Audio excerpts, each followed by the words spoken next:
আজকে আপনাদের জন্য নিয়ে এসেছি গোয়েন্দা বেনুদার গল্প, এক ঐতিহাসিক রহস্য ও রোমাঞ্চকর গোয়েন্দা কাহিনী, কনিষ্কের কাটা মুন্ডু রহস্য।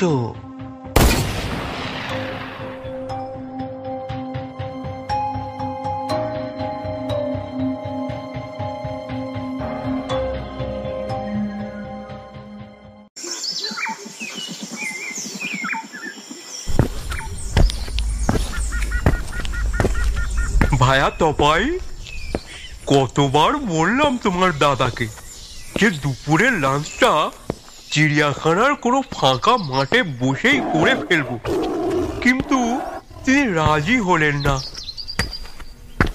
তা মন্দ আইডিয়া দেননি নীলকমল বাবু। তাহলে বলো ভায়া।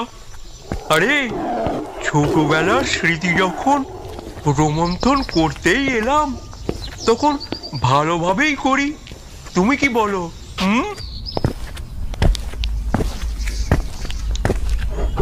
কিন্তু ওই যে বেশিক্ষণ রোদে বসা যাবে না, তোমার দাদার আদেশ। কি করবেন বলুন নীলকমল বাবু, এখানে আমার কথাও যে খাটবে না। আপনি জানেন তো, বেনুদা একবার যা ঠিক করে নেবে, তারপর তার সিদ্ধান্ত পাল্টাবার ক্ষমতা কারোরই নেই। অগত্যা। বেনুদা আমাদের সামনেই হেঁটে যাচ্ছিল। হঠাৎ হাঁটা থামিয়ে চোখের সানগ্লাসটা সরিয়ে বলে, কি নীলকমল বাবু, আমার সম্বন্ধে কিছু বলছিলেন মনে হলো। নীলকমল বাবু এক গাল হেসে বলেন, কি বলেন মশাই, আমি নগণ্য। বেনুদা এবার সামনের সিংহের খাঁচার ভেতরে থাকা বড় কেশরধারী সিংহকে দেখতে দেখতে বলল, নিজেকে নগণ্য ভাববেন না নীলকমল বাবু, আপনি একজন স্বনামধন্য লেখক। থাকতে হলে এরকম সিংহের মতন থাকবেন, আর বাঁচতে হলে এরকম সিংহের মতনই বাঁচবেন। নীলকমল বাবু অবাক হয়ে একবার সিংহের দিকে, তারপর বেনুদার দিকে তাকিয়ে বলেন, মানে মশাই, বোধগম্য হলো না যে। মানে ওই। বেনুদা এবার আমাদের দিকে ফিরে বলল, সিংহের একটা মস্ত বড় গুণ আছে জানেন তো নীলকমল বাবু? কি সেটা? সিংহের মধ্যে রাজা হওয়ার সব মেটেরিয়াল বর্তমান। যেমন অযথা শিকার করা এদের কাজ নয়, খিদে পেলে তবেই শিকার করে, নচেত পাশ দিয়ে কেউ গেলেও কিছু করবে না, যতক্ষণ না প্রাণের সংশয় থাকে। আবার ধরুন, বেশ ধরলাম। সিংহ নিজে শিকার খুব কম করে, তার খাদ্যের সরবরাহ করে সিংহীরা। তাই সিংহ শুধু কথায় রাজা নয়, আচরণেও সে রাজা, বুঝলেন? সে তো বুঝলাম মশাই, কিন্তু what about royal Bengal tiger? সেও কি কিছু কম যায় বলুন? বেনুদা আবার হাঁটা শুরু করে বলে, কথাটা মন্দ বলেননি নীলকমল বাবু, সুন্দরবনের বাঘ সত্যিই মনোমুগ্ধকর, কিন্তু তারা যে হিংস্র, প্রয়োজন ছাড়া শিকার করতে তারা পটু। তাহলে মশাই, বাঘ দেখাটা আজকের জন্য ক্যান্সেল? আমি হেসে বললাম, আরে কেন নীলকমল বাবু, ভয় পেলেন নাকি? তা কেন ভায়া, শোনোনি, বাংলায় প্রবাদ আছে, সৎসঙ্গে স্বর্গবাস আর অসৎসঙ্গে। এই বলে ভদ্রলোক তার কাঁধে ঝুলে থাকা কাপড়ের ব্যাগ থেকে কমলালেবু বার করে বেনুদার হাতে দিয়ে বলেন, এটা চলতে পারতো বেনুবাবু? বেনুদা হেসে বলে, উত্তম ভাবে। দীর্ঘ বেশ কিছুদিন ধরে নীলকমলবাবু বলে চলেছেন চিড়িয়াখানা আসার কথা, কিন্তু বেনুদা বারে বারেই না করে দেয়। তার অনুযায়ী ঠান্ডাটা জাঁকিয়ে না পড়লে চিড়িয়াখানায় আসার আর ঘুরে দেখার মজাটাই নাকি হয় না। তাই কলকাতার পারদ 10-এর ঘরে ছুঁতেই নীলকমলবাবু আজ সকাল 7টায় ছুটে চলে আসেন আমাদের সুকিয়া স্ট্রিটের বাড়িতে। তারপর বেনুদার সম্মতি নিয়ে নীলকমলবাবুর গাড়ি করে সিধে চলে আসা আলিপুর চিড়িয়াখানায়। সত্যি বলতে কি, শীতকালে চিড়িয়াখানায় না এলে মনের মধ্যে একটা অপূর্ণতা থেকেই যায়। বেনুদা বলে, রসিকে বাঙালির শীতকালে ঘোরার লিস্টে চিড়িয়াখানা থাকতেই হবে, না হলে সবটাই বৃথা। তবে এ বিষয়ে নীলকমলবাবুর উৎসাহ অনেক বেশি। অবশ্যই তার একটা কারণও আছে। ভদ্রলোকের পরবর্তী গোয়েন্দা কাহিনীর পটভূমিকা হতে চলেছে এই চিড়িয়াখানাকে কেন্দ্র করে। তবে সেটা আলিপুরে নয়, সাহেবেরিয়ায়। বেনুদাকে এই বিষয়ে বলাতে সে বলে, চিড়িয়াখানা নিয়ে গল্প লিখবেন সে তো ভালো কথা নীলকমল বাবু, কিন্তু মনে রাখবেন আলিপুর আর সাইবেরিয়া এক করে দেবেন না যেন। তাদের মধ্যে বিস্তর ফারাক, কিছুটা অধ্যয়ন করে নেবেন, বুঝলেন? তাই বেশ কিছুদিন ধরে তিনি অধ্যয়নের শেষে শীতের পারদ নামতে আজ আমাদের চিড়িয়াখানায় ভ্রমণ। আর সত্যি বলতে কি, এই কমলা লেবু চুষতে চুষতে ঘুরে বেড়ানো এক অন্যরকম ভালো লাগা কাজ করে। হঠাৎ আমাদের চমকে দিয়ে পেছন থেকে একটা ডাক কানে এলো, মিস্টার রে, মিস্টার রে, মিস্টার রে। পেছন ফিরে দেখি এক বছর 40-এর ভদ্রলোক আমাদের দিকে এগিয়ে আসছেন। তার পরনে কমলা ধুতি, গায়ে সিল্কের পাঞ্জাবি আর মাথায় গান্ধী টুপি। দেখে মন্দিরের পুরোহিত বলেই মনে হয়। ভদ্রলোক আমাদের সামনে এসে বেনুদাকে নমস্কার জানিয়ে বললেন, নমস্কার মিস্টার রায়, আমি বিভাস মুন্সি, পৌরোহিত্য করি। ভদ্রলোকের কথায় একটা অবাঙালি ছাপ। বেনুদা বলল, আপনাকে তো ঠিক চিনতে পারলাম না।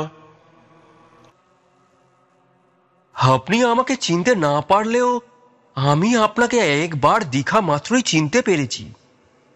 আপনার সাথে আমার একবারই দেখা হয়েছিল বেনারসে, অভি রাতের বেলা, মতিলাল বড়ালের সাথে।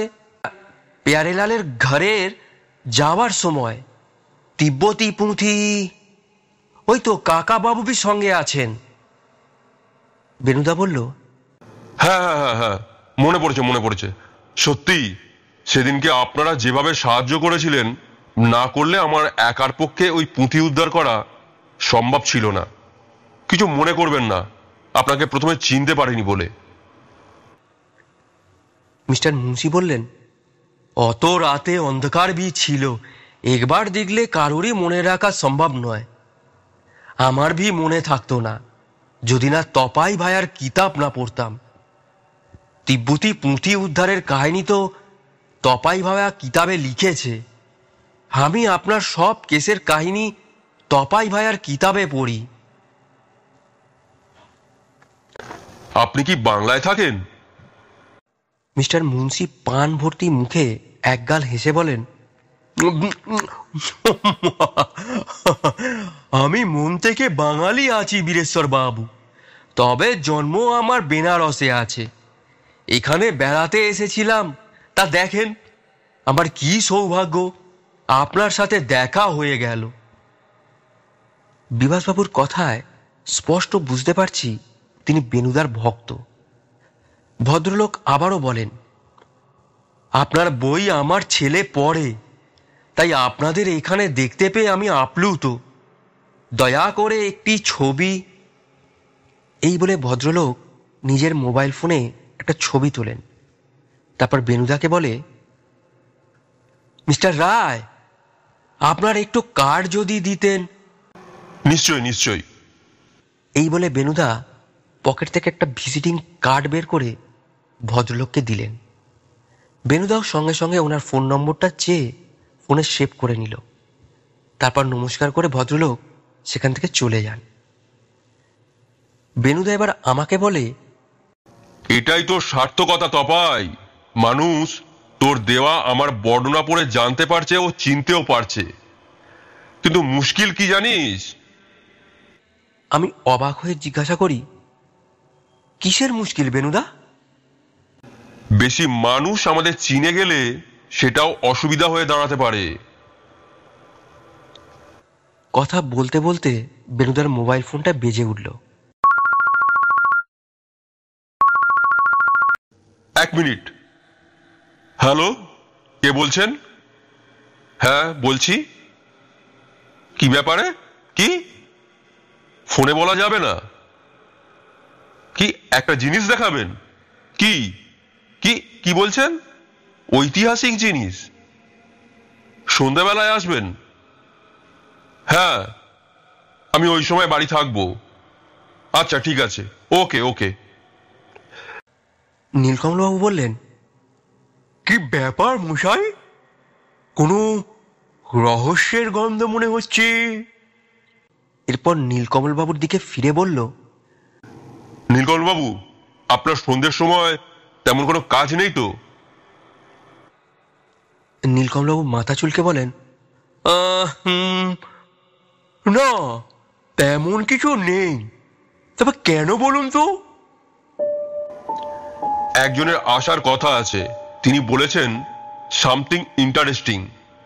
তবে সঙ্গে নিমাইয়ের দোকানে সিঙ্গারাও থাকবে। তবে মশাই ওটা আমাকে কিনতে সুযোগ দেবেন।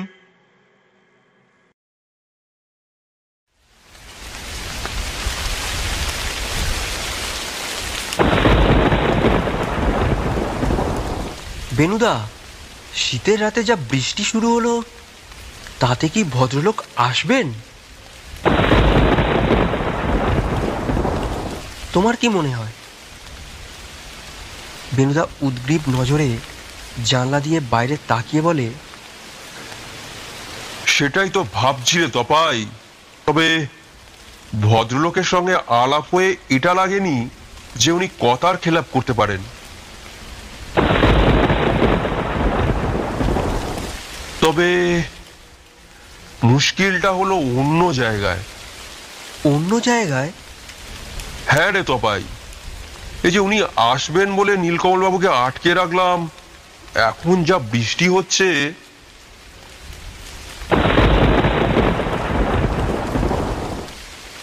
নীলকমলবাবু সিঙ্গারায় কামড় দিতে দিতে বললেন, আরে বেনুবাবু, আমাকে নিয়ে অত ভাবতে হবে না। নিজের গাড়ি তো আছেই। আর যদি একান্ত থাকতেই হয়, তপাই ভাইয়ার ঘরে ঢুকে যাব। তারপর আমার দিকে ফিরে ভদ্রলোক বলেন, কি বলো ভাইয়া, আমাকে থাকতে দেবে তো? আমি কিছু বলতে যাব, অমনি দরজার কলিং বেলটা বেজে ওঠে। বেনুদা বলে, যা তো তপাই, মনে হয় ভদ্রলোক এসে পড়েছেন। সত্যিই তাই। আমি দরজা খুলতে দেখি এক বছর 35-এর ভদ্রলোক দরজার সামনে দাঁড়িয়ে, তার পরনে প্যান্ট শার্ট, চোখে কালো ফ্রেমের চশমা। ভদ্রলোক আমাকে দেখেই জিজ্ঞাসা করেন, বীরেশ্বরবাবু বাড়ি আছেন? আমি ওনাকে আপাত মস্তক ভালো করে দেখে বলি, হ্যাঁ আছেন। আপনি? ভদ্রলোক নিজের কাঁধে থাকা ব্যাগটা ঠিক করে বলেন, আমি অমিয় সেন। আজ সকালে বীরেশ্বরবাবুকে ফোন করে আসার কথা জানাই। আমি বিন্দুমাত্র দেরি না করে তেনাকে ঘরের মধ্যে নিয়ে আসি। ভদ্রলোককে দেখে বেনুদার চেয়ার ছেড়ে উঠে দাঁড়িয়ে নমস্কার জানায়। তারপর তার উল্টো দিকে চেয়ারে বসার জন্য বলে। আমি অমিয়বাবুকে বাম পাশে রেখে নীলকমলবাবুর পাশে সোফাতে গিয়ে বসি। বেনুদা বলল, আপনার আসতে কোনো অসুবিধা হয়নি তো? আপনি তো দেখছি বেশ একটু ভিজেও গেছেন। আর বলবেন না মিস্টার রায়, আসলে আমি হোটেল থেকে বেরিয়েছিলাম ঠিক সময়। কিন্তু কিন্তু কি অমিয়বাবু? আমি হোটেল থেকে বেরোনোর পরেই আমাকে কেউ ফলো করতে থাকে, তাই আপনার কাছে সরাসরি আসতে পারছিলাম না। তারপরে এদিক ওদিক ঘুরিয়ে ফিরিয়ে একটু ধোঁকা খাইয়ে তারপর আপনার বাড়ির অনেক আগেই গাড়ি থেকে নেমে পায়ে হেঁটে গলি দিয়ে তারপর এখানে আসি। আর এই কারণের জন্যই একটু ভিজে গেছি, আর দেরিও হয়ে গেল একটু। এর জন্য আমি আপনার কাছে ক্ষমা প্রার্থী মিস্টার রায়। বেনুদা হাসি মুখে বলে, না না, সেটা কোনো ব্যাপার নয়। তা আপনাকে কেউ ফলো করছিল কেন? সেই জন্যই তো আপনার কাছে আসা। আপনার সাহায্যের খুবই দরকার। বেনুদা এবার অমিয়বাবুর দিকে ঝুঁকে পড়ে বলে, বলুন অমিয়বাবু, আপনাকে কিভাবে সাহায্য করতে পারি আমি? আপনি মূল বিষয়টা খুলে বলুন মিস্টার সেন। ভদ্রলোক এবার কেমন জানি গম্ভীর সুরে বলেন, আচ্ছা, আপনি কনিষ্কের নাম শুনেছেন? কনিষ্ক? কনিষ্ক বলতে আপনি কোন কনিষ্কের কথা বলছেন?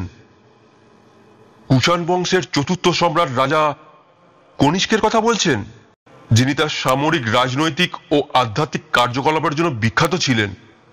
তিনি ছিলেন কুষাণ সাম্রাজ্যের প্রতিষ্ঠাতা কুজুল কথফিসেসের উত্তরসূরি। তার রাজত্ব তারিম দ্রোণীর তুফান অঞ্চল থেকে গাঙ্গেয় সমতল ভূমির পাটলিপুত্র পর্যন্ত বিস্তৃত ছিল।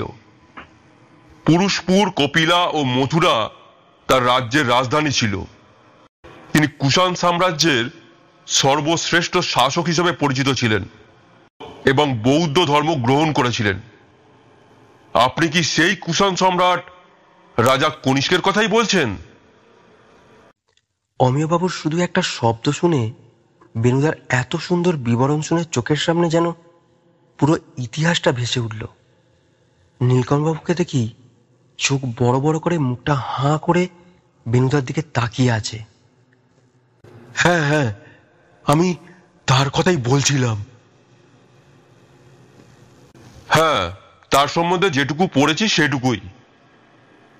এবার যদি আপনাকে প্রশ্ন করি, ঠিক কতটুকু আপনি জানেন? অমিয়বাবুর এমন প্রশ্নে আমি লক্ষ্য করলাম বেনুদা স্থিরভাবে জবাব দিচ্ছে।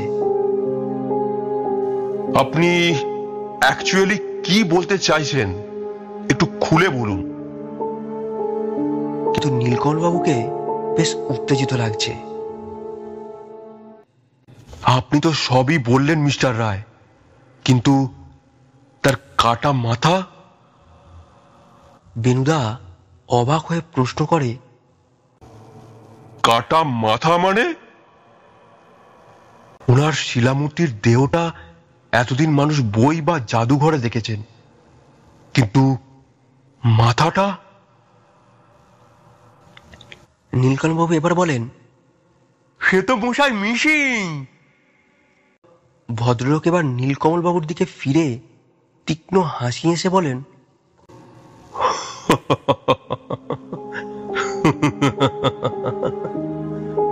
আর মিসিং নেই মশাই। এই বলে নিজের ব্যাগের ভেতর থেকে একটা লাল কাপড়ে মোড়া জিনিস বার করে সামনের টি টেবিলের উপর রাখেন। বেনুদা জিজ্ঞাসা করে, কি এটা অমিয়বাবু? ভদ্রলোক কিছু না বলে জিনিসটার ওপর থেকে লাল কাপড়টা সরিয়ে ফেলেন। তারপর যেটা চোখে পড়ে সেটা নিতান্ত একটা পাথরের মূর্তি। তবে পাথরের মূর্তিটা কাটা মাথা বলা যেতে পারে। অমিয়বাবু বলেন, বীরেশ্বর বাবু, এটা কনিষ্কের কাটা মাথা। হোয়াট? কি বলছেন আপনি?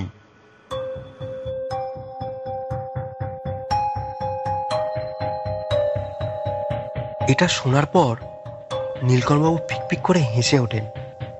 বেনুদা তেনার দিকে তাকিয়ে বলে, এত নিশ্চিত হচ্ছেন কি করে? কলকাতার একটা ল্যাবে আমি এটাকে টেস্ট করিয়েছি। আনুমানিক 2000 বছর আগের মূর্তি। আরো নানা রকম পরীক্ষা নিরীক্ষা করে আমার বন্ধু নিশ্চিত করেছেন এটা কনিষ্কের হতেই পারে। তবে রিপোর্ট না আসা পর্যন্ত শিওরভাবে বলছেন না। নীলকণ্ঠবাবু বললেন, কি বলছেন মশাই? এই যে হরেন্ডাস ব্যাপার। বেনুদা এতক্ষণ সব শুনে বলে, তাহলে সরকারকে এই বিষয়ে জ্ঞাত না করে আমার কাছে কেন মিস্টার সেন?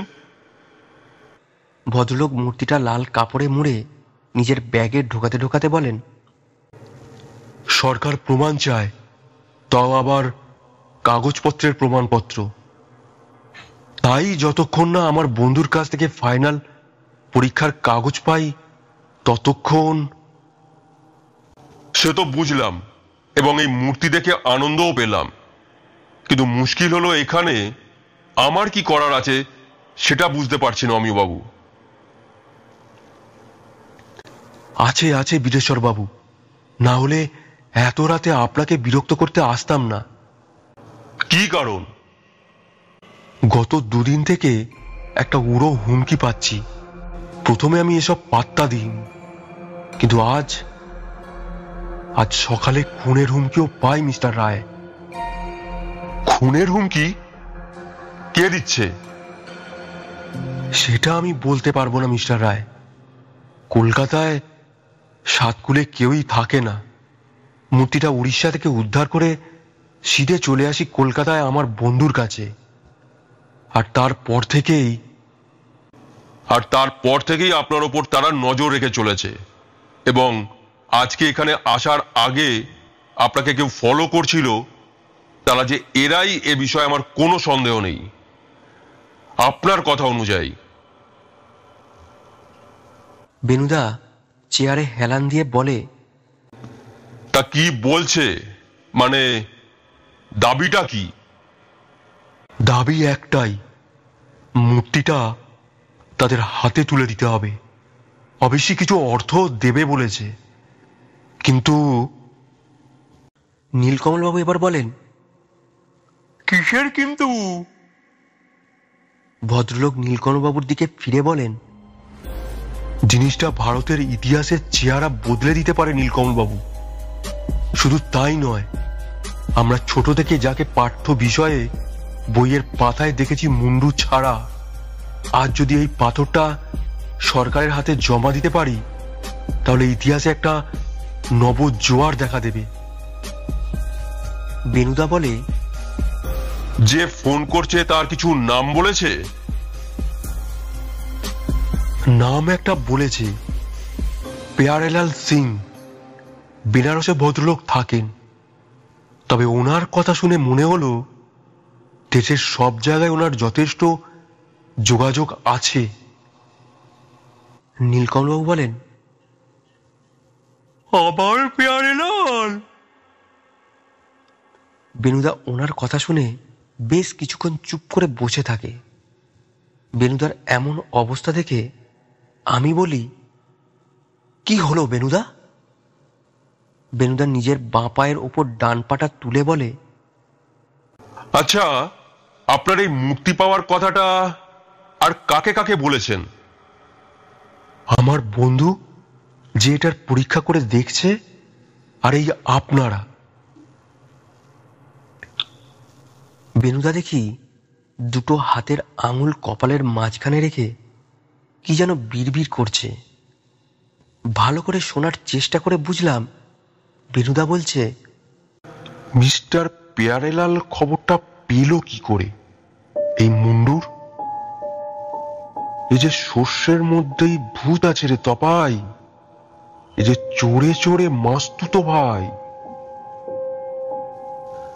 দেখুন মিস্টার সেন, এখন এত তাড়াতাড়ি আমার কিছু করার আছে কিনা বুঝতে পারছি না। আপাতত আপনি একটা কাজ করুন। হ্যাঁ বলুন। আপনার যদি কোনো আপত্তি না থাকে, তাহলে এই মূর্তিটা আজকের রাতটা আপনি আমার কাছে রেখে যেতে পারেন। যা করার কালকেই করব।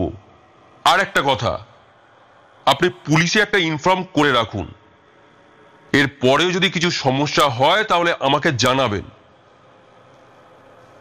তার মানে আপনি কিছু করতে পারবেন না মিস্টার রায়? দেখুন অমিয়বাবু, আপনার শারীরিক প্রোটেকশনের কাজ আমি করতে অসমর্থ।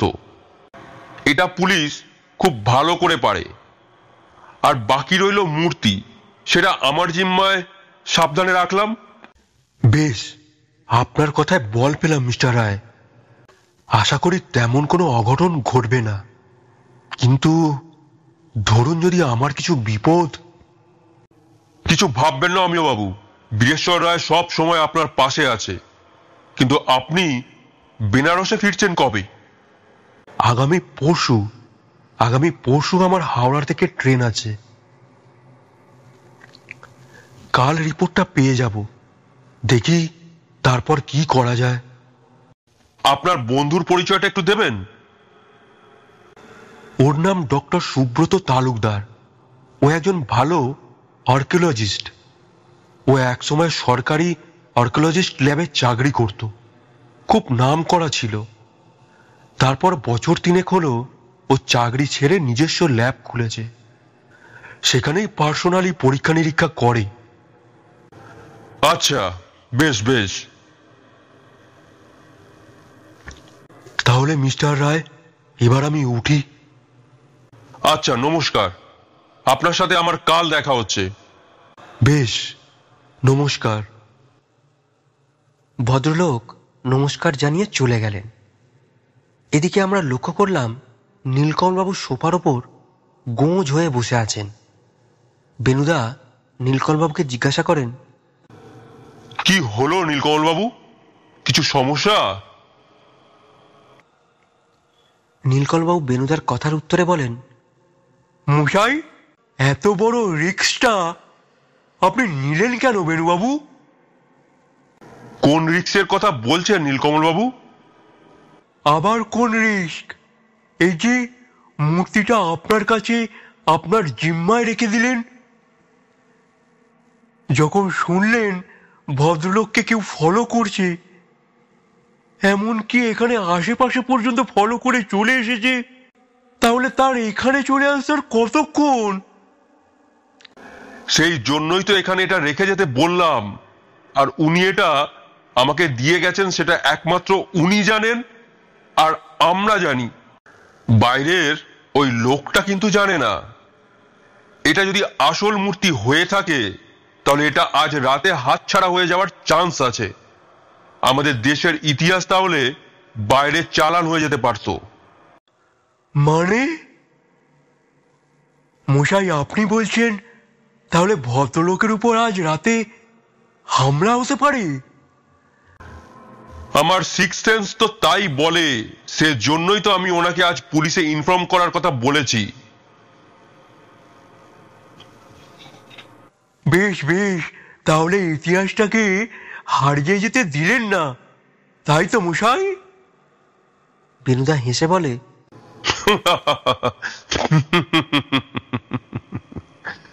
সব সময় হৃদয় দিয়ে বিচার করলে চলে না গোয়েন্দাদের। মাথাটা তার প্রধান অস্ত্র।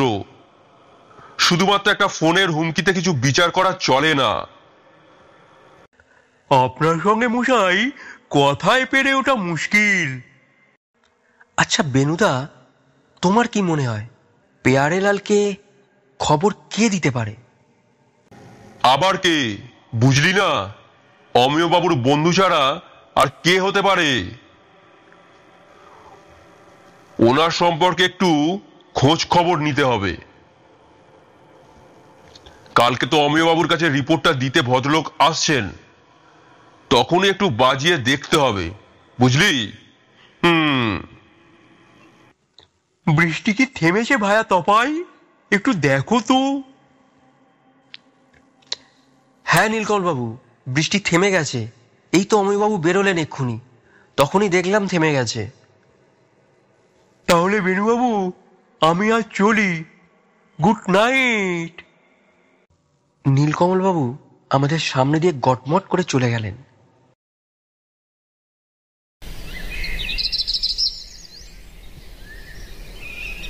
তপাই, ওট ওট, অমিয় বাবু খুন হয়েছেন।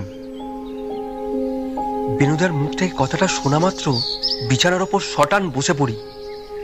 মাথার ভেতরটা কেমন জানি ভোঁ ভোঁ করছে। কি যে করব বা কি করতে হবে কিছুই বুঝতে পারছি না। আমি বেনুদাকে জিজ্ঞাসা করি, কিভাবে বেনুদা? বেনুদা জুতোর ফিতে ঠিক করতে করতে বলে, অত কিছু বলেননি ইন্সপেক্টর লাইরি। ওখানে না গেলে কিছু বোঝা যাবে না রে ভাই। আমি নীলকমল বাবুকে সবটা জানাই। তুই রেডি হয়ে নে 5 মিনিটের মধ্যে। আধ ঘন্টার মধ্যে কলকাতার একটা হোটেলে আমরা দুজন পৌঁছে যাই।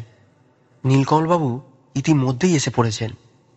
হোটেলের ঢোকার মুখেই দেখা হয়ে যায় ইন্সপেক্টর লাহিড়ীর সাথে। তার সাথে হোটেলের 3 তলা 302 নম্বর ঘরে আমরা প্রবেশ করি। সেখানে ঢুকে যা দেখি তাতে মাথা খারাপ হয়ে যাওয়ার অপেক্ষা।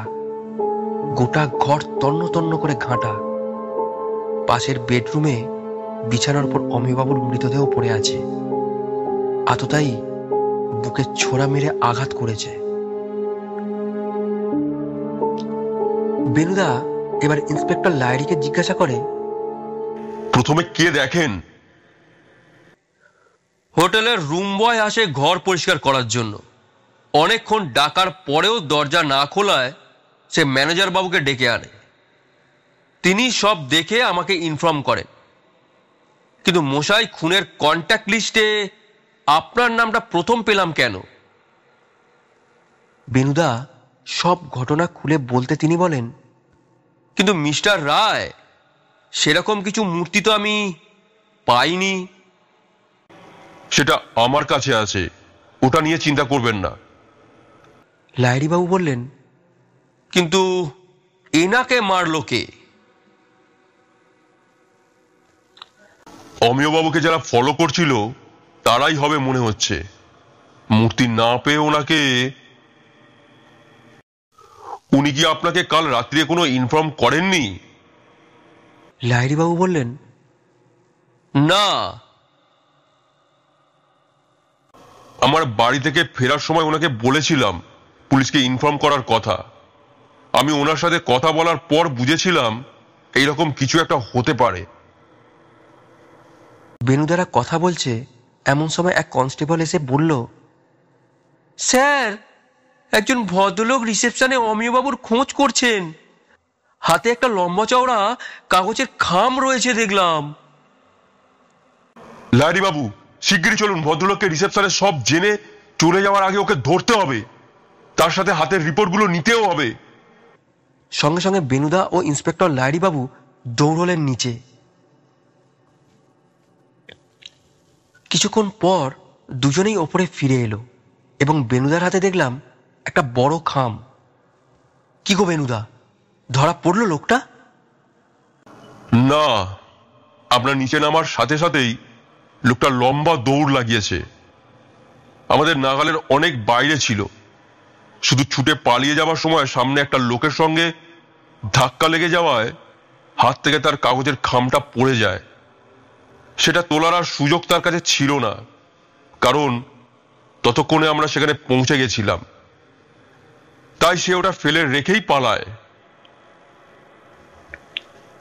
আচ্ছা লাহিড়ী বাবু, এই ভদ্রলোকটি যিনি রিপোর্টটা দিতে এসেছিলেন, মানে আর্কিওলজিস্ট সুব্রত তালুকদার সম্পর্কে একটু খোঁজ নিয়ে আমাকে জানাবেন তো। অবশ্যই মিস্টার রায়। নীলকণ্ঠবাবু বললেন, হতবাক কাণ্ড মশাই, এই যে দেখছি ভীষণ সাসপিসিয়াস ব্যাপার মশাই। হ্যাঁ, কি বলেন? হঠাৎ বেনুদা আচমকা বলে উঠল, মিস্টার লাহিড়ী, আপনি এদিকটার ফর্মালিটিগুলো করুন, আমি একটু বেরোচ্ছি। তপাই, এক্ষুনি একবার আমাদের বাড়িতে চ।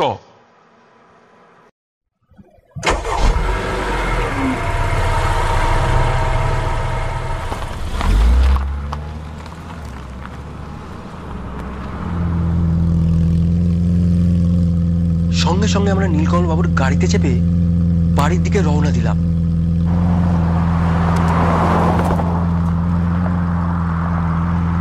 কি ব্যাপার মিস্টার রায়, কি বুঝছেন? ও বেনুবাবু, কি হলো কিছু বলুন। হঠাৎ এত তাড়াহুড়ো করে বেরিয়ে পড়লেন কেন? আমার তো টেনশনে নার্ভ ওঠানামা করছে। হ্যাঁ, ও ভায়া তপাই। বেনুদা দেখলাম কোনো কথা বলছে না, চুপ করে বসে আছে।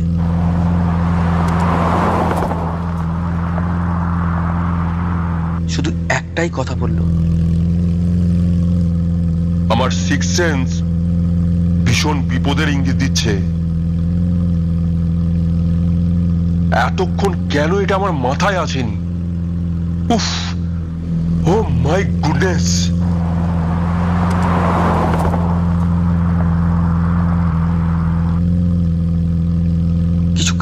মধ্যেই আমরা বাড়ি ফিরে এলাম এবং ঘরে ঢুকেই দেখি পুরো ঘর এলোমেলো হয়ে আছে, আর আলমারির লক ভেঙে দু হাট হয়ে খুলে আছে পাল্লা,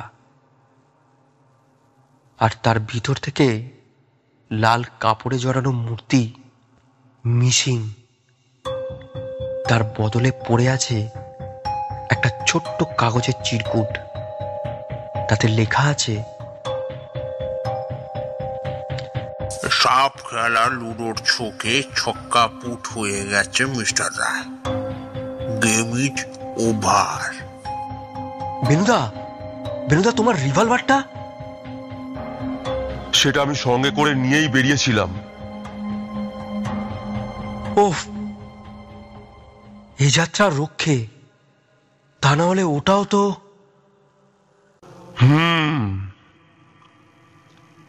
বেনুদা দেখি একদম গুম হয়ে চুপ করে বসে কি একটা গভীর চিন্তা করছে। কিছুক্ষণ পরে বলল,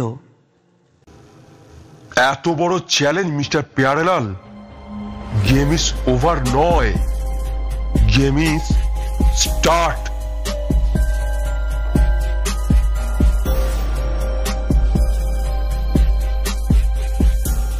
তারপরেই চেয়ার ছেড়ে উঠে গিয়ে ইন্সপেক্টর লাইরিকে ফোনে ঘটনাটা বলল, আর তার সাথে সুব্রতবাবুর খবর নেওয়াটা রিমাইন্ড করিয়ে দিল। আপনাকে আমি বিকালে ফোন করছি, রাখলাম।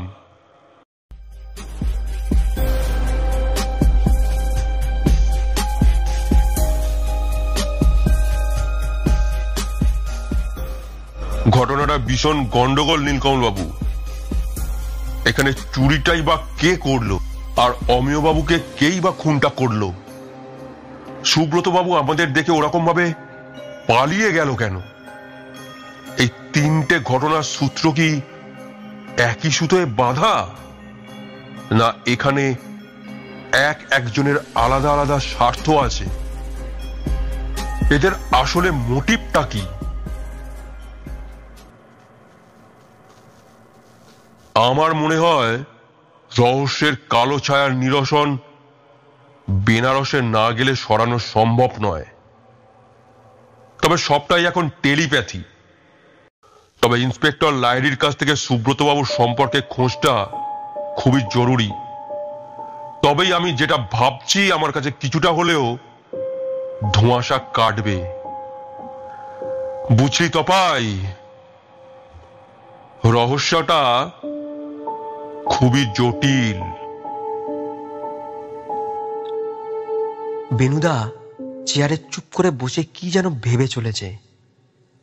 এবার সে বলে, আচ্ছা নীলকমলবাবু, আপনাকে যদি বলি আজ রাতেই বেনারসের ট্রেনে চাপতে হবে, আপনি পারবেন? নীলকমলবাবু দন্ত বিকশিত হাসি হেসে বলেন,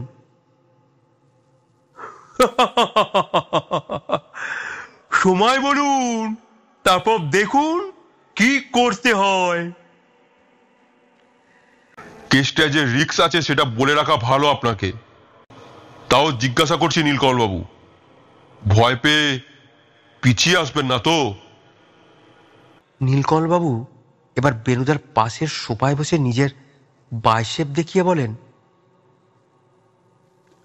ত্রিমূর্তি যেখানে, ভয় নেই সেখানে। তবে অস্ত্র দুটো সঙ্গে নেবেন মশাই। আমি অবাক হয়ে জিজ্ঞাসা করি, একটা তো রিভলভার, আর একটা কি অস্ত্র নীলকমলবাবু? নীলকমলবাবু নিজের ডান হাতের তর্জনী নিজের মাথায় ঠেকিয়ে বলেন, মগজাস্ত্র।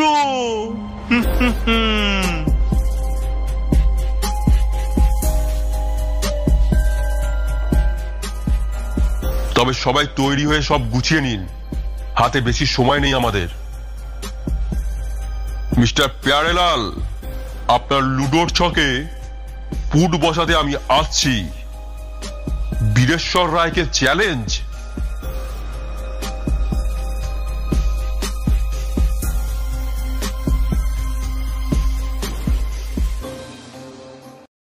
এবারে বেনারসে।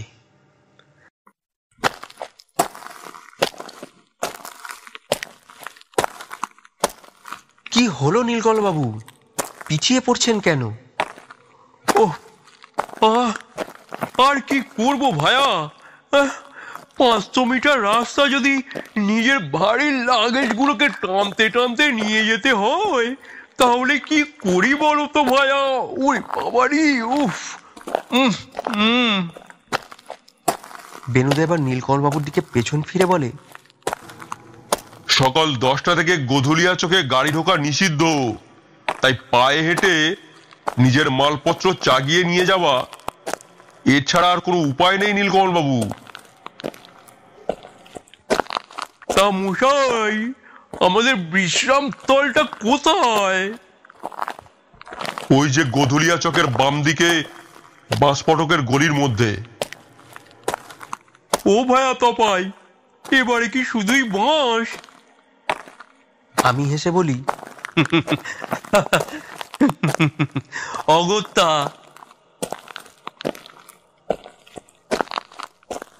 হোটেলে নিজেদের রুমে ঢোকার পরেই বেনুদা বলে, তপাই, তোরা বরঞ্চ আশপাশটা ঘুরে দেখ, আমি একবার থানা থেকে ঘুরে আসি। আমরা কিছু বলতে যাব তার আগেই বেনুদা ঘরের বাইরে বেরিয়ে যায়।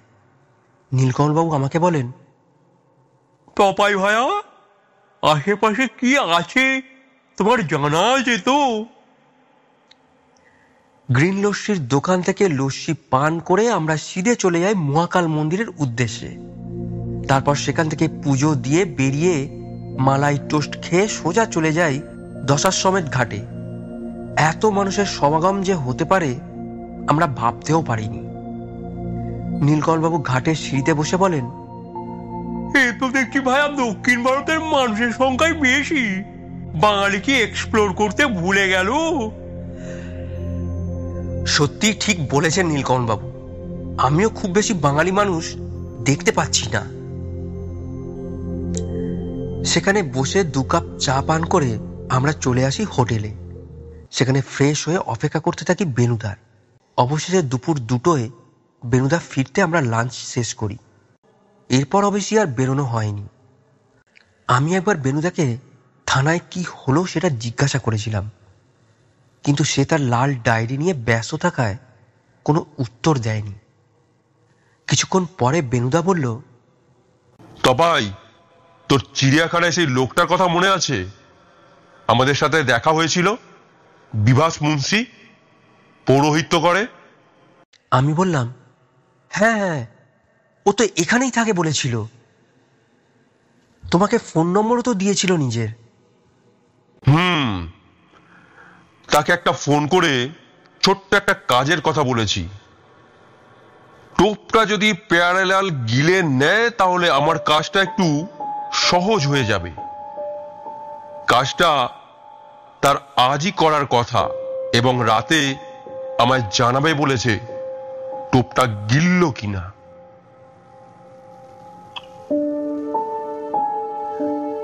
একটা দিকে আমি নিশ্চিত হয়ে গেছি, বাকি রইল শুধু 2টো দিক।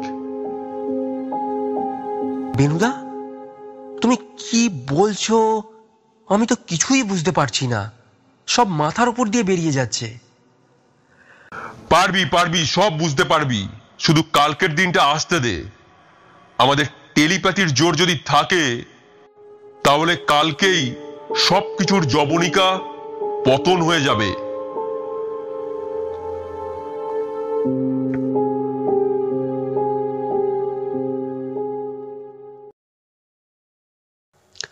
অলোক নিরঞ্জন, জয় बाबा भोलेनाथ, जय शिव शंभू। ए पहाड़ीदार, तुम इधर क्या कर रहे हो बच्च? तुम्हारा मालिक जब घर संकट में है। क्यों बाबूजी, संकट में है? अब इधर रुकिए साधु बाबा, हम अभी आते हैं। बाबूजी, एक साधु बाबा आया है, बोल रहा है आपका कोई संकट आने वाला है।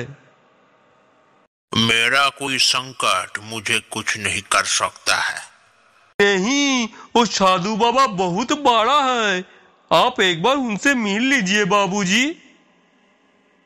ठीक है, बुला के लाओ मेरे पास। मैं अभी बुला के लाता हूँ आपके पास, अभी लाता हूँ। साधु बाबा, कृपा करके थोड़ा अंदर चलिए, बाबूजी आपको ले जाने बोला है। अलग निरंजन, जय शिव शंभु, चलो वत्स। आइए आइए साधु बाबा आइए। आप बोल रहे थे ना मेरा कोई संकट आने वाला है। कैसा संकट? वत्स, अभी तुम बिजनेस में कोई लेन देन मत करो। वो कैसा होगा? लेन देन तो मेरा काम है। अभी एक ऐतिहासिक मूर्ति मिला है, बहुत पुराना है, दाम भी ज्यादा मिलेगा। पहले असली है क्या नकली है वो भी तो जांच करो, नहीं तो तुम घर संकट में पड़ सकते हो। हमको सब कुछ दिखाई दे रहा है। ठीक है साधु बाबा, हम शाम को एक आदमी को बुलाता है, उसके ये सब चीज उसको अच्छी तरह से मालूम है, पता तो चलबे असली है कि नकली। आप भी उसी समय एक बार आइए, अभी उस आदमी को देख लीजिएगा। ठीक है, अभी मैं चलता हूं, भूल मत जाना बस। अलग निरंजन, जय शिव शंभु, जय बाबा भोलेनाथ। বিকেলের দিকে নীলকমলবাবু দিবা নিদ্রা থেকে ওঠার পর আমরা তিনজনে বেরিয়ে পড়ি বাবা বিশ্বনাথের দর্শন করার জন্য। সত্যি এত সুন্দর মন্দিরের গঠন আর পরিষ্কার পরিচ্ছন্ন যে তাক লেগে যাওয়ার উপায়। তবে এরই মধ্যে একটা মজার ঘটনা ঘটে যায়। নীলকমলবাবু মন্দিরের ভেতরে প্রবেশ করার আগেই এক হনুমান এসে তার পুজোর থালা থেকে মিষ্টির বাক্স নিয়ে চলে যায়। এতে ভদ্রলোক প্রথমে একটু বিরক্ত হলেও পরে অবশ্য বেনুদার যুক্তির কাছে নিজের মনকে শান্ত করতে পারেন। খালি একবার আমাকে বলেন, ভায়া তপাই, মনে হয় হনুমানজির খিদে পেয়েছিল। হ্যাঁ, মনে হচ্ছে তো তাই বোধহয়। কি বলো? হতেও পারে। পুজো দিতে আমাদের প্রায় সন্ধে হয়ে গেল। তারপর মন্দিরের আলোর প্রদর্শনী দেখে আমরা বেনুদার কথায় সিধে চলে আসি দশাশ্বমেধ ঘাটে সন্ধ্যা আরতি দেখার জন্য। এ কি দেখলাম মশাই, জন্মজন্তারাও ভুলবো না। नमामि शमीशान निर्वाण रूपं विभुं व्यापकं ब्रह्मवेद।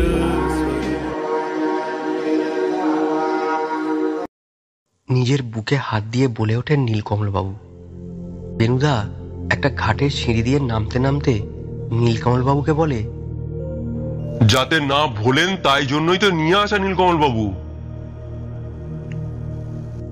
কিন্তু এরপর যে মহা বিপদ আমাদের জন্য অপেক্ষা করছিল তা কে জানত। বেনুদা আর কিছু বলতে যাবে অমনি ভিড়ের মধ্যে থেকে একজন এসে সজোরে ধাক্কা মারে বেনুদাকে। বেনুদা ধাক্কার বেগ সামলাতে না পেরে সিঁড়ি দিয়ে গড়িয়ে পড়তে থাকে গঙ্গার দিকে। আমি একবার আততায়ীকে ধরার চেষ্টা করলাম বটে, কিন্তু পারলাম না। ফিরে আসতে দেখি নীলকমলবাবু ও আরো কিছু মানুষ টেনে তুলেছে বেনুদাকে।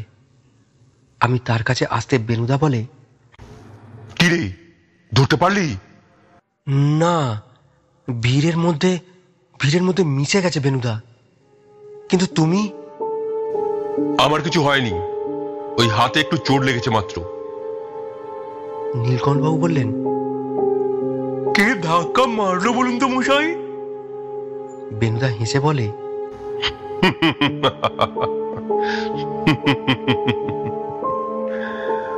বুঝতে পারলেন না নীলকমল বাবু? দস্যু রত্নাকর শুনতে পেয়েছে রাম নামের ধ্বনি।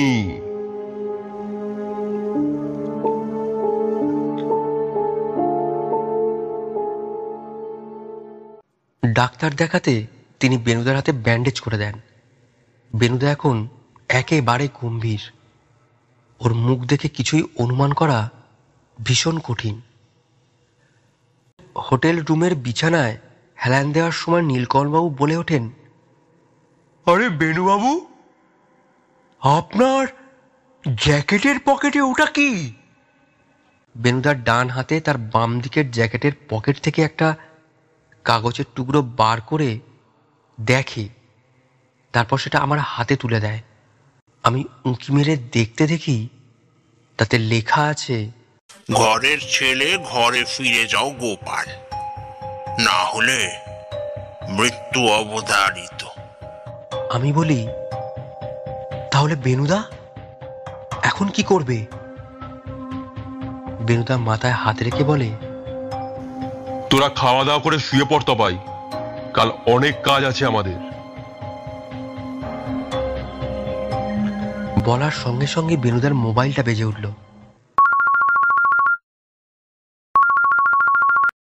হ্যাঁ বলুন মিস্টার মুন্সি। হ্যাঁ কি বলছেন? পেয়ারেলাল টোপ গিলেছে?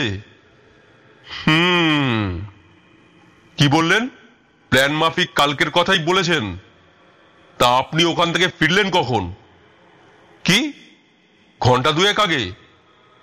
তাহলে ফোন করতে এত দেরি? কি মেকআপ তুলতে একটু দেরি হয়ে গেল? আচ্ছা আচ্ছা আচ্ছা, বেশ বেশ, অসংখ্য ধন্যবাদ আপনাকে। তাহলে কালকে দেখা হচ্ছে আমাদের ঠিক সময় বিকেলে। রাখলাম। আছে আছে, আমাদের টেলিপ্যাথির জোর আছে, বুঝলি তপাই? নীলকমল বাবু, কালকে বিকেলে তৈরি হয়ে থাকবেন, বড় যাত্রাপালা দেখতে যাব। কি যে বলেন বেনুবাবু হেয়ালি করে, কিছুই বুঝতে পারি না।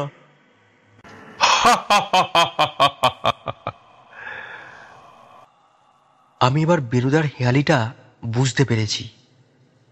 তোমার সেই লোকটা বলতে মিস্টার মুন্সির কথাই বলছিলে, তাই তো?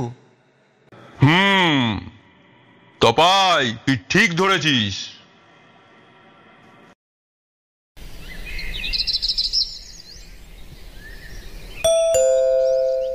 সকালে ঘুমটা ভাঙল কলিং বেলের আওয়াজে। বেনুদা অনেক আগেই ঘুম থেকে উঠে পড়ায় সেই এগিয়ে যায় দরজা খুলতে। এদিকে আমি আর নীলকমলবাবু ইতিমধ্যেই বিছানায় উঠে বসে আছি। কিন্তু কে জানতো যে কাল রাতের হাড় হিম করা ঘটনার রেসের জের এখনো চলতে পারে। বেনুদা হোটেল রুমের দরজা খুলতেই এক সন্ডাই দস্যু বেনুদার মাথায় বন্দুক তাক করে ঘরের ভেতর ঢুকে আসে।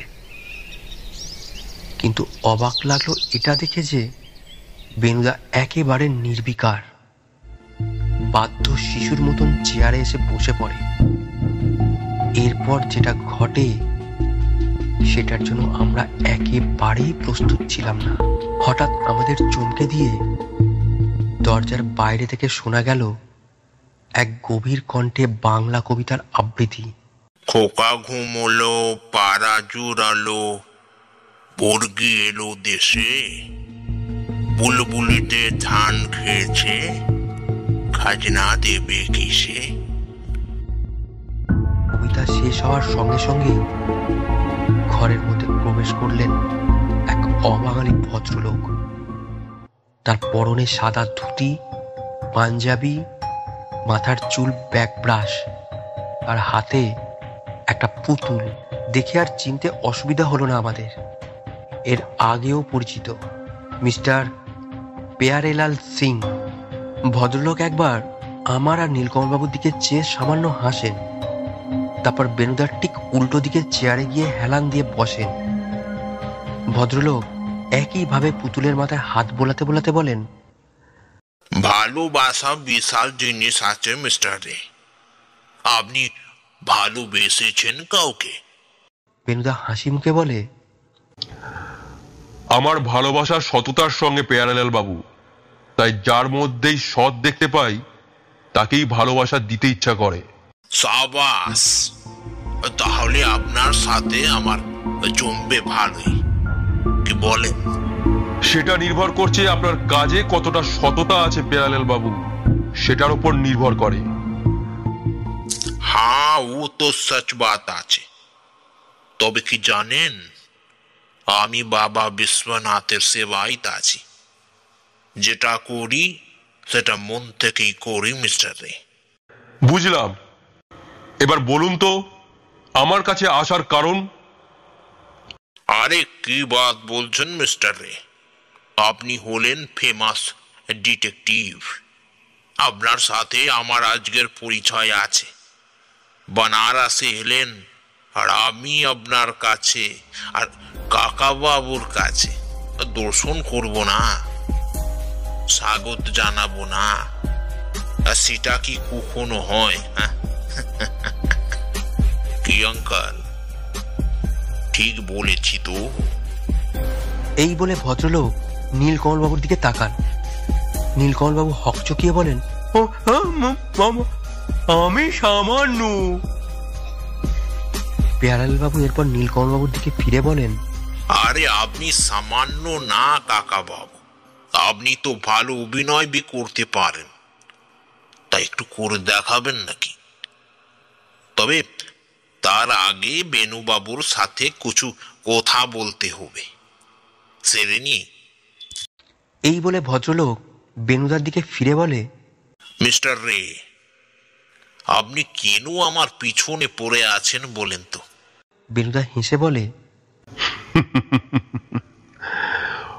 অপরাধীকে ধরাটাই তো আমার কাজ মিস্টার সিং। আরে ওসব ছাড়েন তো, এটা রাখেন। এই বলে ভদ্রলোক তার হাতে থাকা পুতুলটা বেনুদার হাতে দেয়। বেনুদা বলে, এটা নিয়ে কি করব পেয়ারেলাল বাবু? আরে মশাই, ওতে 4টে হিরে আছে, সেগুলো বেচে যা পাবেন তাতে গোটা জীবন বসে খাবেন। ফালতু এসব কাটা মাথার পিছনে ঘুরে সময় নষ্ট করবেন না মিস্টার রে। বেনুদা পুতুলটা পেয়ারালাল বাবুর দিকে ছুঁড়ে ফেলে বলে, কনিষ্কের কাটা মাথা আমি নিয়েই ছাড়বো মিস্টার সিং। ভারতের ইতিহাস এই আপনাদের মতো দালালদের হাতে বেচতে দেব না আমি। পেয়ারালাল বাবু এবার চেয়ার ছেড়ে উঠে বলেন, তাহলে নিন বেনু বাবু, আপনাকে অলওয়েজ ওয়েলকাম। এরপর নীলকমলবাবুর দিকে ফিরে বলেন, আরে কাকা বাবু, আপনার সাথে প্রথমবার দেখা হলো, একটা গান শোনাবেন না? নীলকমলবাবু বোকার মতো হেসে বলেন, আমি তো গানটা ঠিক পারেন না, তাই তো? হ্যাঁ মানে বেশ, তাহলে একটা কবিতা শোনান। কবিতা? হ্যাঁ, মনে পড়লে বলেন, না হলে বন্দুকের সামনে সব কিছু মনে পড়ে যায় আঙ্কাল। বেনুদা কিছু বলতে যাবে তার আগেই দস্যুটা বন্দুকটা বেনুদার দিকে তাক করে দাঁড়ায়।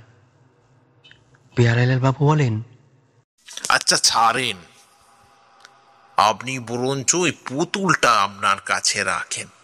না না, ওসব আমার লাগবে না মিস্টার সিংজি।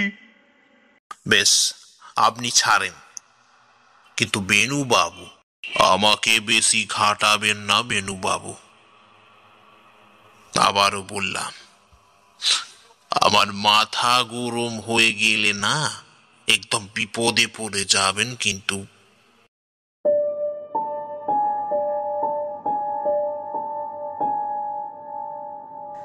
ভদ্রলোক চলে যাওয়ার সঙ্গে সঙ্গে বেনুদা হোটেল রুমের দরজাটা বন্ধ করে দিল। আমি বলি, এবার কি করবে বেনুদা? যার খোঁজে তুমি এলে সেই তো তোমাকে।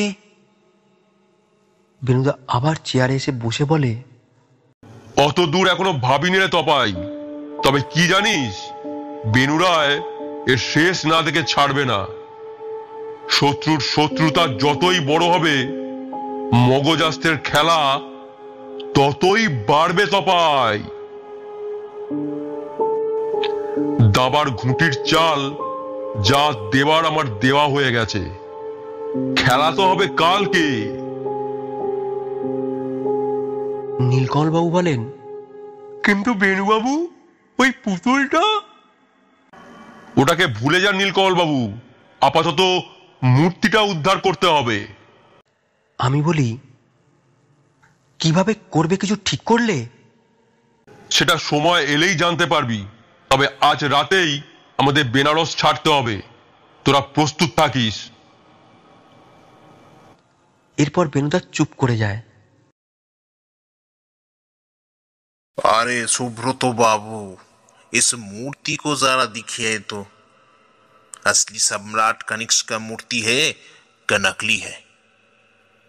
ये साधु बाबा हमको बोल रहा था कि असली नहीं है, बिजनेस में नुकसान हो जाएगा। छोड़िए बिजनेस का बात, छोड़िए। असली की है क्या नकली है वही बताइए। अब अच्छे आर्कियोलॉजिस्ट है, हमको सब मता है। अब सरकार के आर्कियोलॉजिस्ट लैब में काम भी करते हैं। বাবুরাম সাপুরে, और कुछ बताइए। কোথা যাস বাপুরে? আয় বাবা দেখে যা, একটা মুন্ডু দিয়ে যা। লুডো খেলার ছকে পুঁট এবার ছক্কা হয়ে গেছে। মিস্টার প্যারেলাল। अरे मिस्टर रे, अब फिर से आ गए। इतना समझाने के बाद भी आपको अकल नहीं आया। राम सिंह, अरे राम सिंह। ডেকে কোনো লাভ নেই প্যারেলাল। পুলিশ গোটা বাড়ি ঘিরে রেখেছে, সাথে তোমার রাম সিংকেও। ওই নকল মুন্ডু নিতে আমি আসিনি, ওটা আপনি রেখে দিন। আপনি এত কষ্ট করে অমেয় বাবুকে ফলো করে, এমনকি সেই রাতে তার বাড়ি গিয়ে তাকে মার্ডার অবস্থায় পড়ে থাকতে দেখে, তারপরেও তার ঘর তন্ন তন্ন করে খুঁজেও যখন পেলেন না, তখন পরের দিন সকালে আমার উপর নজর রেখে আমি বাড়ি থেকে বেরোতেই তোমার লোক আমার বাড়িতে লাগিয়ে মুন্ডুটা চুরি করালেন। আপনি জানতেন যে অমেয়বাবুর খুনের খবর সকালে পাওয়া মাত্রই আমি সেখানে যাব, আর সেই সুযোগের সদ্ব্যবহার আপনি যথেষ্টই ভালো করে নিয়েছেন। ওটা নকল মূর্তি আছে, আপনাকে কে বললো মিস্টার রে? কি যা তা বকবাস করছেন? বিশ্বাস না হলে আপনার ডেকে আনা এই সুব্রত তালুকদারকে জিজ্ঞাসা করুন। এই হলো তার রিপোর্ট। এই রিপোর্ট এনআরই বানানো। কি মিস্টার তালুকদার, আমি কি কিছু ভুল বলছি? এটা আমারই বানানো রিপোর্ট। এটা একটা মূর্তির মুন্ডু ঠিকই, কিন্তু সম্রাট কনিষ্কের নয়, আর অত পুরনোও নয়। আমি কি তাহলে এবার যেতে পারি? বলেই সুব্রতবাবু সুযোগ বুঝে পালাবার চেষ্টা করছিল। বেনুদা বলল, কোনো লাভ নেই সুব্রত তালুকদার, আপনি এখান থেকে পালাতে পারবেন না কোনোভাবেই। তাই বৃথা চেষ্টা করবেন না, তাতে ফল ভালো হবে না। আপনি তো রিপোর্ট ঠিকই বানিয়েছেন, কিন্তু সব জানা সত্ত্বেও অমেয়বাবুকে খুন করলেন কেন? কি বলছেন মিস্টার রায়? আমি কেন অমেয়বাবুকে মারতে যাব? উনি আমার অনেক দিনের বন্ধু, আর উনি আমাকে এই মূর্তি পরীক্ষা করতে দেখতে বলেছিলেন। আর ওখানেই তো আপনি বন্ধুর সাথে বিশ্বাসঘাতকতা করেছেন। আপনি জানতেন রিপোর্টে যাই বেরুক না কেন, অমেয়বাবু সেটা সরকারের হাতেই তুলে দেবেন। আপনার সেটা পছন্দ ছিল না। আপনি চেয়েছিলেন সেটা মিথ্যে বলে কালো বাজারে বিক্রি করে মোটা টাকা কামানো। আর রিপোর্টে যদি অরিজিনাল বেরোতো, তাহলে তো কথাই ছিল না বিদেশে পাচার করার। হ্যাঁ, কি আমি কোনো ভুল কথা বললাম? তাই তো আপনার মনের ইচ্ছা ছিল। এই কাজ তো আপনি এর আগেও করতেন, যখন সরকারি ল্যাবে কাজ করতেন। হাতে নাতে একবার ধরাও পড়েন, আর তারপরই আপনাকে সাসপেন্ড করা হয়। নিজে থেকে চাকরি আপনি ছাড়েননি। তারপর আপনি নিজের ল্যাব খোলেন, আর সেখানে সবকিছু পরীক্ষা নিরীক্ষা করে চোরাই বাজারের ব্যবসা শুরু করেন। ইন্সপেক্টর লাহিড়িকে বলেছিলাম আপনার সম্বন্ধে একটু খোঁজ খবর নিয়ে আমাকে জানাতে। আর সেদিনকে হোটেলের রাতে অমিয়বাবুকে খুন করার পর পরের দিন সকালে পুলিশের সামনে রিপোর্ট নিয়ে হাজির হয়েছিলেন অমিয়বাবুকে দেখানোর নাম করে, যাতে আপনি পুলিশের সন্দেহের তালিকায় না আসেন। আর আপনার পকেট থেকে পড়ে যাওয়া পেনটা খোঁজ করার জন্য, যাতে পুলিশের হাতে না পড়ে, যেটা অমিয়বাবুকে খুন করার সময় ধস্তাধস্তিতে আপনার পকেট থেকে পড়ে যায়, যেটা বাড়ি গিয়ে আপনার খেয়াল পড়ে। কিন্তু সেখানে পুলিশের সাথে আমাকেও দেখে ফেলায় আপনি সেই রিস্ক না নিয়ে পালিয়ে যান। আর তখনই একজনের সাথে ধাক্কা লেগে আপনার হাত থেকে রিপোর্টের ফাইলটা পড়ে যায় এবং সেটা তোলার আর সুযোগ হয়ে ওঠে না। অমিয়বাবুর বডি সার্চ করার সময় খাটের তলা থেকে রক্তমাখা আপনার পেনটি আমি পাই এবং সেটা ফরেন্সিক টেস্টে অমিয়বাবুর ফিঙ্গারপ্রিন্ট ও আরেকজনের ফিঙ্গারপ্রিন্ট পাওয়া যায়, যেটা আপনার ফাইলে আপনার ফিঙ্গারপ্রিন্টের সাথে ম্যাচ করে যায়। অমিয়বাবুকে কেউ হুমকি দিচ্ছে মূর্তিটা নিয়ে, সেটা অমিয়বাবু আপনাকে বলেছিল, আর আপনি ভয় পেয়েছিলেন ওটা যদি অন্য কারুর হাতে পড়ে যায় তাহলে আপনার ইচ্ছেটা সফল হবে না।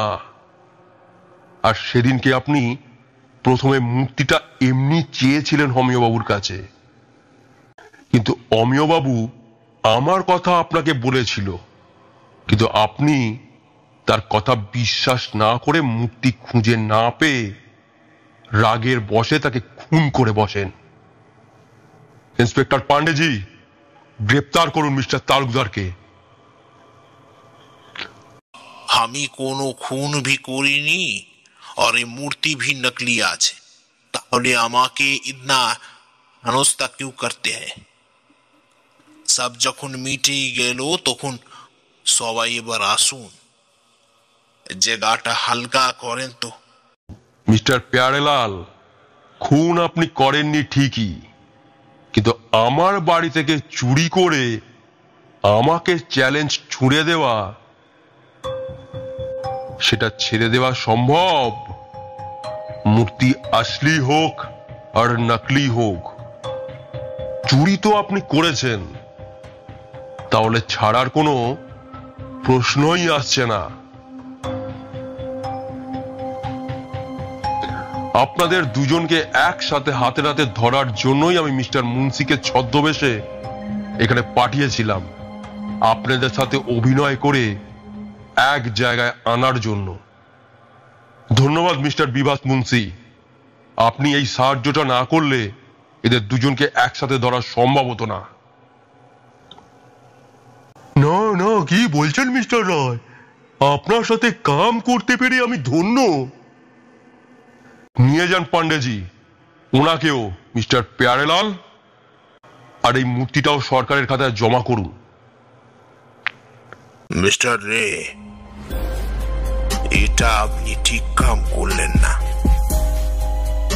কোনো जेल अभी तक तैयार नहीं हुआ कि प्यारेलाल सिंह को रोक सके। আপনার সাথে আবার দেখা হবে মিস্টার রে, খুব জলদি হবে। আর কাকা বাবু, আপনার কবিতা भी तभी শুনবো। হ্যাঁ,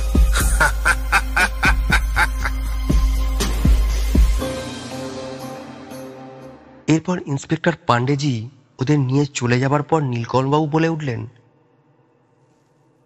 জবাব নেই বেনুবাবু, আপনার জবাব নেই। আপনার জুড়ি মেলা ভার, আপনার মগজাস্তের লড়াই যুগ যুগ জিও।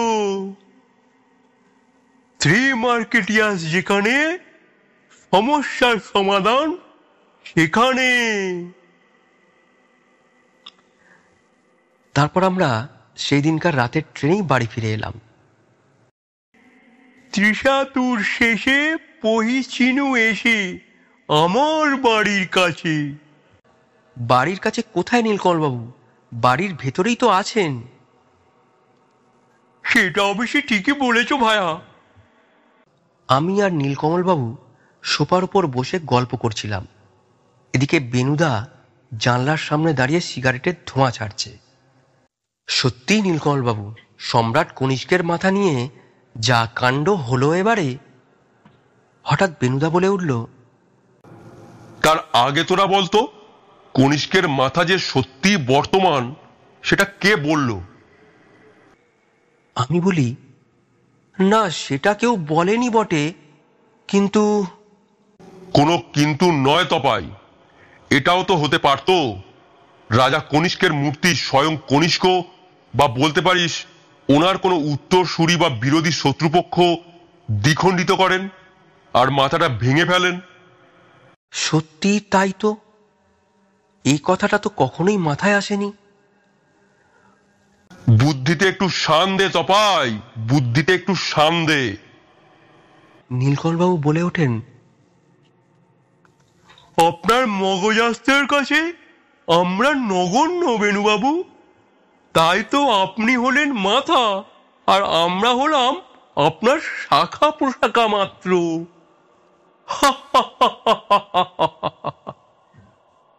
বেনুদা হেসে বলে,